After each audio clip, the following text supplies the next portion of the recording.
আমি ধরেন নিঃসন্তান হলাম, আমার স্ত্রী সহ, আমাদের এই সম্পত্তিটা আমার মনে করেন বংশের লোকে না দিয়া এটা হচ্ছে হলে আমার যে শাশুড়ির যে বংশ আছে ওই বংশের উপর অফা করে গেলাম এবং একটা মসজিদ ওইখানে তৈরি করে গেলাম। তাহলে কি আমার যে বংশ, মানে আমার যে বংশ, এই বংশের লোকদের কি বঞ্চিত করা হলো নাকি হলো না, এটি সঠিক হলো কি না এটা একটু জানাবেন। শুকরান, এটা একটা দামি প্রশ্ন আপনি করেছেন। তা আপনি সবটাই সদকা করেছেন এরকম? হ্যাঁ, সবটা।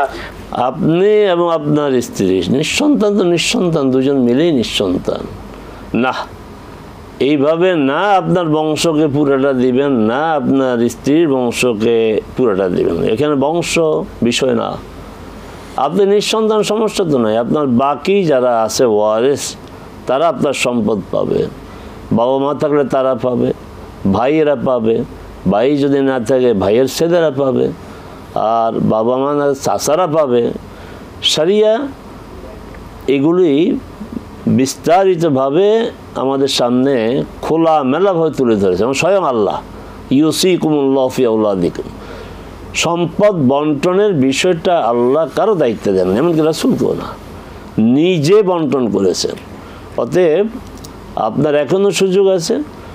1/3 সম্পদের 3 ভাগের 1 ভাগ পর্যন্ত আপনি ওসিয়ত করতে পারেন, কিন্তু আপনি এইভাবে সম্পদ দিয়ে যেতে পারেন না।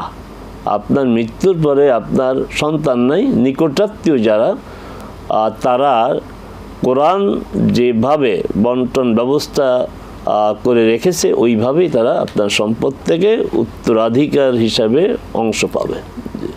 হুজুর, আমি জানতে চাইতেছি যে কোরআন তেলাওয়াতের সময় তখন কি আউযু বিল্লাহি মিনাশ শাইতানির রাজিম বলে সূরা ফাতিহা শেষ করে তেলাওয়াত করব এটা, আর আপনার এবং কোরআন তেলাওয়াত শেষ করার পরে বলে শেষ করব?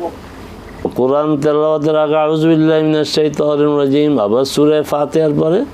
যাক, আমি যতটুকু বুঝেছি তার আলোকে জবাব হচ্ছে কোরআন তেলাওয়াতের আগে আউযু বিল্লাহি মিনাশ শাইতানির রাজিম পড়তে হবে, এটা আল্লাহর নির্দেশ। ওয়াইদা কারাতাল কুরআনা ফাস্তাইজ বিল্লাহি মিনাশ শাইতানির রাজিম। আর যদি আপনার শুরুটা সূরা হয় তাহলে আউযু বিল্লাহ পড়তে হবে, আবার বিসমিল্লাহ পড়তে হবে, কারণ সূরার শুরুতে বিসমিল্লাহ পড়তে হবে। সূরার শুরুতে না, আপনি সূরা বাকারার যে কোনো অংশ থেকে পড়েন, সূরা আল ইমরানের যে কোনো অংশ থেকে পড়েন, আউযু বিল্লাহ বিসমিল্লাহ দুটি পড়া ভালো, কিন্তু আউযু বিল্লাহ পড়তে হবে, বিসমিল্লাহ না পড়লেও চলবে। আমি তো রাফিয়া দিন করে নামাজ পড়ি, এখন প্রথম তাকবীরে তাহরিমা দিয়ে সূরা ফাতিহা করে যে কোনো একটা সূরা পড়ে তারপর রুকুতে যাওয়ার আগে আমি রাফিয়া দিনটা দিই এবং উঠে সেজদায় যাওয়ার আগেও দিই। এটা ঠিক আছে কিনা এবং আমার রাফিয়া দিনে কিছু সব পাবো কিনা, এটা কি সুন্নত মতো হইতেছি কিনা? রাফিয়া আদাইন হচ্ছে তাকবীরে তাহরিমের সময় হাত উঠাতে হবে, এই ব্যাপারে কোনো মত পার্থক্য নাই। অতীত বর্তমান সব ইমাম আলেম একমত যে তাকবীরে তাহরিমের সময় হাত উঠাতে হবে। অতএব এটা রাফিয়া আদানের বিষয় না। রাফিয়া আদানের বিষয় যেটা বিতর্কিত, কেউ বলছে করা সুন্নাত, কেউ বলছে না করা সুন্নাত।